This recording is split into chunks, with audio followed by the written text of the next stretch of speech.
What's up mga ka-good vibes? So for today's video, natin po maliit natin parisan at malapit na siya matapos. Ininstall na po natin yung ating tent at yung ating mga tarapal para po may cover po yung ating ginagawa. So bumili po tayo ng bulo. 10 pieces niya is 250 po. So tatlong bugkos po yung binili natin. So dito po pumunta po kami ng plaza para bumili ng bulo at nagutom po si Janjan.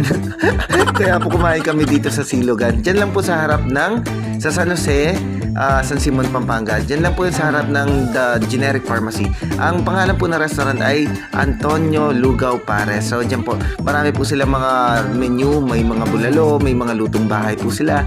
Meron silang pares, meron silang goto, meron din po silang silog at marami pang iba. Apot kaya naman po. At murang-mura din po, may mga 40 pesos sila, may mga 120. So depende po yun sa range po ng pagkain